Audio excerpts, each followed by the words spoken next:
নমস্কাৰ জনাইছোঁ সকলোকে। আজি এবিধ পিঠা বনাম। কিছুমানে বনায়ো চাগে, ময়ো এনেকৈ ট্ৰাই কৰি চালোঁ, বনালোঁ। এয়া প্ৰথমতে পকা কঁঠাল আছিলে, এনেতো বহুত খাব নোৱাৰি। এনেকৈ মই পিঠাৰে বনাই খাম বুলি ভাবিলোঁ। প্ৰথমতে এইখিনি চেকি ল'লোঁ আৰু ইয়াতে দিলোঁ পিঠাগুড়ি, নিমখ আৰু বেকিং চ'ডা আৰু গোটেইখিনি লগাই ল'লোঁ। ইয়াতে পানী দিব নালাগে, সেইখিনিৰে হৈ যায়। তাৰপিছত এইফালে ইয়াতে মই ৰিফাইন তেল অলপমান সানি লৈছোঁ।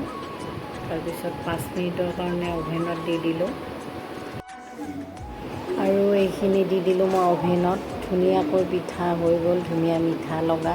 মিঠাটো এক্সট্ৰা দিব নালাগে আৰু তাৰ কঁঠালৰ থকা মিঠাখিনিৰে হৈ যায়।